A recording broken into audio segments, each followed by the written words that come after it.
তিন গুণ বিশিষ্ট মানুষগুলো হবে জান্নাতি। এক নম্বর হলো রাসূল করিম সাল্লাল্লাহু আলাইহি ওয়াসাল্লাম বলেন, হুব্বে জা হুব্বে মাল হুব্বে নিসওয়া, মালের লোভ, ক্ষমতার লোভ এবং নারীর লোভ, এই তিন লোভ যাদের অন্তরের ভিতরে আছে তাদের অন্তরের ভিতরে মনে করেন যে হেদায়েতের নূর নাই। আর যাদের অন্তরের ভিতরে হেদায়েতের নূর নাই তারা আল্লাহ তাআলাকে কিভাবে চিনবে? হুব্বে জা হুব্বে মাল হুব্বে নিসওয়া, রাসূল করিম সাল্লাল্লাহু আলাইহি ওয়াসাল্লামের হাদিস দ্বারা বোঝা যায়। আজকের বয়ানের পরে আমরা বুঝবো কার অন্তরের ভিতরে হেদায়েতের নূর আছে, কার অন্তরের ভিতরে হেদায়েতের নূর নাই। রাসূল করিম সাল্লাল্লাহু আলাইহি ওয়াসাল্লামের হাদিস দ্বারা বোঝা যাবে। রাসূল করিম সাল্লাল্লাহু আলাইহি ওয়াসাল্লাম বলেন, হুব্বে জা হুব্বে মাল হুব্বে নিসওয়া, ধনের লোভ, ক্ষমতার লোভ এবং নারীর লোভ। রাসূল করিম সাল্লাল্লাহু আলাইহি ওয়াসাল্লাম বলেন, ধন কামান, টাকা কামান, পয়সা কামান, বাড়ি করেন, গাড়ি করেন, এই সকল কিছুর ভিতরে সওয়াব আছে, এই সকল কিছুর ভিতরে সওয়াব আছে। যদি এইগুলো আপনার যদি নেকভাবে যদি হয় তাহলে সওয়াবের কাজ। হুব্বে মাল এগুলো হলো সওয়াবের কাজ। এবং হুব্বে জা, রাসূল করিম সাল্লাল্লাহু আলাইহি সাল্লাম বলেন, ক্ষমতার লোভ, ক্ষমতা আপনি কামান, আপনি মেম্বার হন, চেয়ারম্যান হন, এমপি হন, মন্ত্রী হন, এই সকল কিছু আপনি হন, এগুলো সৎভাবে যদি পরিচালনা করেন তাহলে সওয়াবের কাজ। রাসূল করিম সাল্লাল্লাহু আলাইহি ওয়াসাল্লামের হাদিস দ্বারা বোঝা যায়, রাসূল সাল্লাল্লাহু আলাইহি ওয়াসাল্লামের হাদিস দ্বারা বোঝা যায় এগুলো হলো সওয়াবের কাজ। পক্ষান্তরে যদি কোনো মানুষ ক্ষমতা পাওয়ার পরে রাস্তার টাকা যদি খেয়ে ফেলে, যদি সরকারি কোষাগার থেকে যদি কম্বল আসে ওই কম্বল যদি দখল করে ফেলে তাহলে মনে করবেন তার অন্তরের ভিতরে হেদায়েতের নূর নাই। রাসূল করিম সাল্লাল্লাহু আলাইহি ওয়াসাল্লাম হাদিসের ভিতরে বলেন, শুধু তাই নয়, ধন কামান, আপনি যখনই টাকা পয়সা কামাইবেন, টাকা পয়সা কামাইতে গিয়া যদি কোনো মানুষ, কোনো ব্যক্তি যদি সুদ খায়, ঘুষ খায়, মনে করবেন তাদের অন্তরের ভিতরে হেদায়েতের নূর নাই, তাদের অন্তরের ভিতরে হেদায়েতের নূর নাই। শুধু তাই নয়, রাসূল করিম সাল্লাল্লাহু আলাইহি ওয়াসাল্লাম বলেন, হুব্বে নিসওয়া, মানুষের অন্তরের ভিতর নারীর লোভ থাকে। পয়গম্বর বলেন, রাসূল করিম সাল্লাল্লাহু আলাইহি ওয়াসাল্লাম বলেন, মানুষ একটি, দুটি, তিনটি, চারটি পর্যন্ত বিবাহ করতে পারবে, সওয়াবের কাজ। যদি চারটি বিবাহ না করিয়া যদি কোনো পুরুষ যদি অন্য নারীর দিকে যদি তাকায়, হারাম কাজ করে, যদি প্রতিবেশী মহিলাদের সাথে যদি খারাপ কাজ করে, জিনা করে, সেগুলো হলো গুনাহের কাজ। রাসূল করিম সাল্লাল্লাহু আলাইহি ওয়াসাল্লাম বলেন, তাদের অন্তরের ভিতরে হেদায়েতের নূর নাই। এই জন্য ভাই দোস্ত হুজুর গো, তিন রূপ থেকে বেঁচে থাকতে হবে। শুধু তাই নয়, রাসূল করিম সাল্লাল্লাহু আলাইহি ওয়াসাল্লাম হাদিস দ্বারা বোঝা যায়, লোকটি আল্লাহ তাআলা সাক্ষাৎ যখন চাবে, আল্লাহ পাক রব্বুল আলামিন তাদেরকে সাক্ষাৎ দিবেন। জন্ম থেকে নিয়ে মৃত্যুর আগ পর্যন্ত আল্লাহ তাআলা সাক্ষাৎ চাইতে হবে, আল্লাহ তাআলা সাক্ষাৎ চাইতে হবে। কাজকর্ম করবে, ঘুমাইবে, খাইবে, সকল কিছু করবে একমাত্র আল্লাহ তাআলার জন্য হতে হবে। যদি আল্লাহ তাআলার জন্য যদি হয়, আল্লাহ পাক রব্বুল আলামিন কোরআনের আয়াত নাযিল করে জানাইয়া দেন, ইন্নাল্লাযীনা ক্বালু রাব্বুনাল্লাহু সুম্মা ইসতাকামু তাতানাজ্জালু আলাইহিমুল মালাইকাতু, নিশ্চয় যারা বলবে আল্লাহ আমার রব, সুম্মা ইসতাকামু, অতবার অটল থাকবে, আল্লাহ তাখাফু, তাদের কোনো ভয় নাই, ওয়ালা তাহজানু, তাদের কোনো চিন্তা নাই, ওয়া আবশিরু, তাদেরকে সুসংবাদ শোনায়া দাও, বিল জান্নাতিল্লাতী কুনতুম তুআদুন, যে জান্নাতের ওয়াদা করা হয়েছিল। ভাই দোস্ত হুজুর গো, রাসূল করিম সাল্লাল্লাহু আলাইহি ওয়াসাল্লামের হাদিস দ্বারা বোঝা যায়, আমরা যখন আমল করব, একমাত্র আল্লাহ তাআলার ইবাদত করব, একমাত্র একনিষ্ঠভাবে আল্লাহ তাআলার মুহাব্বত চাবো, তাহলে ভাই দোস্ত হুজুর গো, সকল কিছুকে আল্লাহ তাআলার জন্য প্রাধান্য দিতে হবে। কথা বলেন ঠিক কিনা? এইগুলো হলো রাসূল করিম সাল্লাল্লাহু আলাইহি ওয়াসাল্লামের কাজকর্ম। রাসূল করিম সাল্লাল্লাহু আলাইহি ওয়াসাল্লাম বলেন, মান হাব্বা সুন্নতি ফাকাদ হাব্বানি ওয়া মান হাব্বানি কানা মাই ফিল জান্নাহ, যে ব্যক্তি আমার সুন্নতকে মানে সে আমাকে মানে, আর যে ব্যক্তি আমাকে মানবে সে আমার সাথে জান্নাতে থাকবে। এজন্য ভাই দোস্ত হুজুর গো, ভাই দোস্ত হুজুর গো, হব্বে মাল হব্বে চা, ক্ষমতার লোভ পাওয়ার পরে, ক্ষমতা পাওয়ার পরে জীবনকে সুন্দরভাবে পরিচালনা করতে হবে। আর যারা জীবনকে পরিচালনা করবে না, ক্ষমতা পাওয়ার পরে ক্ষমতার অপব্যবহার করবে, তাদেরকে দুনিয়ার জমিনের ভিতরে থাকার জায়গা নাই। কথা বলেন ঠিক কিনা? শুধু তাই নয়, তাদের বাংলার জমিন থেকে পালিয়ে ভারতে যেতে হবে। কারণ কি? রাসূল করিম সাল্লাল্লাহু আলাইহি সাল্লাম বলেন, যারা ক্ষমতা পাওয়ার পরে ক্ষমতার অপব্যবহার করবে, আল্লাহ তাআলার দরবারে একদিন হিসাব দিতে হবে। কারণ রাসূল করিম সাল্লাল্লাহু আলাইহি ওয়াসাল্লামের হাদিস দ্বারা বোঝা যায়, ভাই দোস্ত হুজুর গো, আমার আপনার অন্তরের ভিতরে যদি হেদায়েতের নূর যদি চাই, তাহলে ভাই দোস্ত হুজুর গো, গুনাহের কাজ থেকে, এই সকল গুনাহের কাজ থেকে বেঁচে থাকতে হবে। হযরত উবাই ইবনে কাব রাদিয়াল্লাহু তাআলা আনহু, হযরত ওমর ফারুক রাদিয়াল্লাহু তাআলা আনহু একটা শিক্ষণীয় ঘটনা হলো, হযরত ওমর ফারুক রাদিয়াল্লাহু তাআলা আনহু হযরত উবাই ইবনে কাব রাদিয়াল্লাহু তাআলা আনহুকে জিজ্ঞাসা করেছিলেন, আমি কিভাবে গুনাহের কাজ থেকে বেঁচে থাকব? হযরত উবাই ইবনে কাব রাদিয়াল্লাহু তাআলা আনহু বলেন, ইয়া ওমর, তুমি কি দুনিয়ার জমিনের ভিতরে কখনো কাটা জাতীয় পথ দ্বারা গমন করেছ, চলেছ? হযরত ওমর ফারুক রাদিয়াল্লাহু তাআলা আনহু বলেন, হে উবাই ইবনে কাব, আমি এমন পথ দ্বারা আমি গমন করেছি, চলেছি যে পথ দ্বারা কাটা জাতীয় থাকে। হযরত উবাই ইবনে কাব রাদিয়াল্লাহু তাআলা আনহু বলেন, তুমি কিভাবে গমন করেছো, কিভাবে চলেছ? বলে, যখন আমি চলেছি তখন আমার উপরও কাটা, নিচেও কাটা, চতুর্দিক থেকে কাটা, আমি আস্তে আস্তে আস্তে আস্তে হাঁটছি যাতে করে আমার শরীরের ভিতরে কোনো কাটা না লাগে। আমি এই সুন্দরভাবে এইভাবে হাঁটছি। হযরত উবাই ইবনে কাব রাদিয়াল্লাহু তাআলা আনহু বলেন, তুমি এইভাবে চললে যেমনি ভাবে তুমি কাটা জাতীয় বস্তু থেকে বাঁচবা, ঠিক তেমনি ভাবে একটি মানুষ মুত্তাকি হওয়ার জন্য দুনিয়ার জমিনের ভিতরে এমন ভাবে চলাফেরা করতে হবে যাতে করে দুনিয়ার কাটা শরীরের ভিতরে না লাগে। এই যুবক ভাইয়েরা, দুনিয়ার জমিনের ভিতরে গুনাহের কাছ থেকে বেঁচে থাকতে হবে। শুধু তাই নয়, আল্লাহ পাক রব্বুল আলামিন বলেন, মুত্তাকি হওয়ার জন্য আল্লাহ তাআলার পথ, আল্লাহ তাআলার পথে চলার জন্য আল্লাহ তাআলার কাছে দোয়া করতে হবে, রব্বানা লা তুযিগ কুলুবানা বা'দা ইয হাদাইতানা।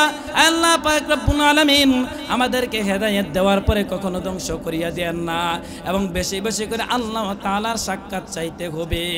কারণ দুনিয়ার জমিনের ভিতরে প্রত্যেকটা মানুষের সাথে সাক্ষাৎ করতে চায়, প্রত্যেকটা মানুষের সাথে যাতে করে ভালোভাবে চলাফেরা করতে পারে, তার ভালো বন্ধু হয়ে যায়।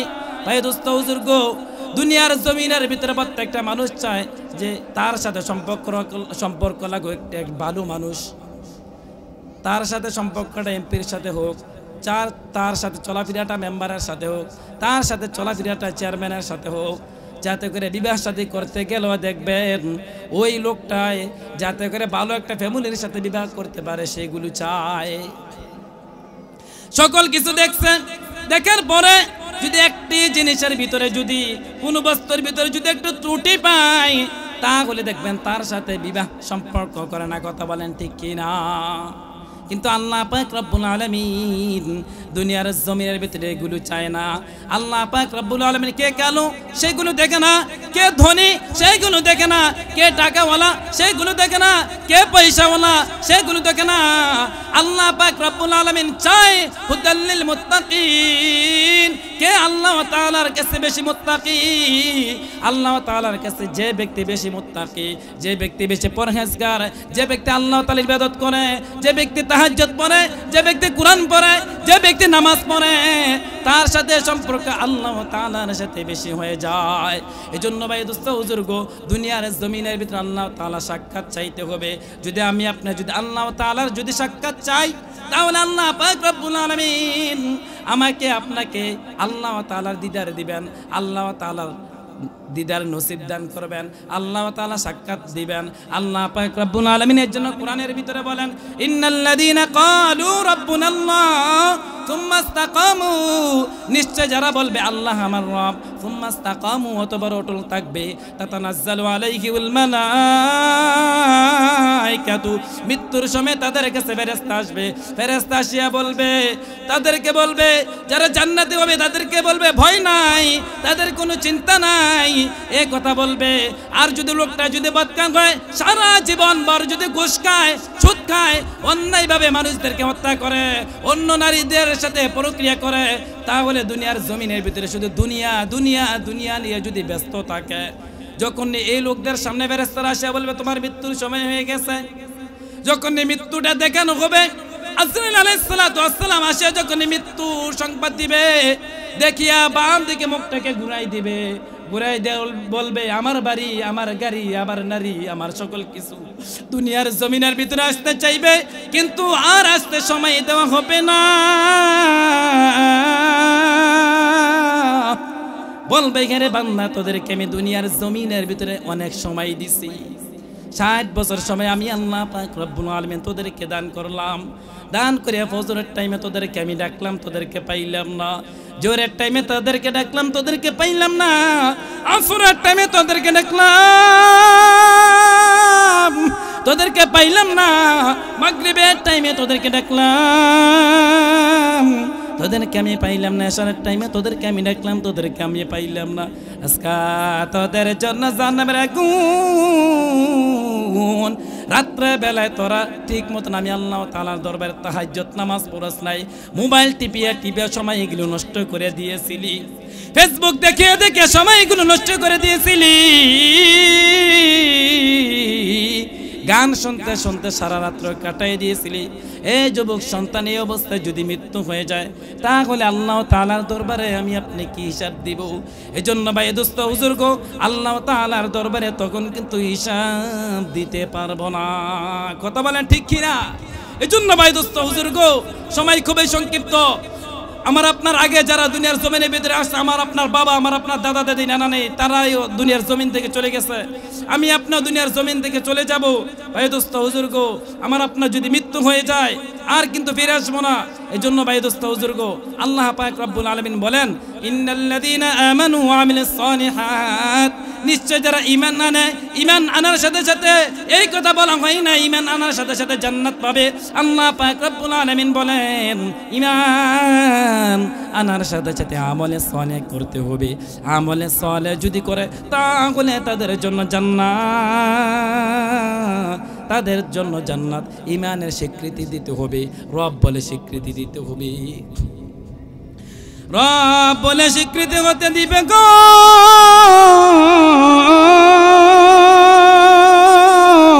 হযরত বেলাল হাবশী রাদিয়াল্লাহু তাআলা আনহু কানু ছিলেন, কিন্তু আল্লাহ পাক রব্বুল আলামিনের কাছে দামি, আল্লাহ তাআলার কাছে কত দামি হয়ে গেছে,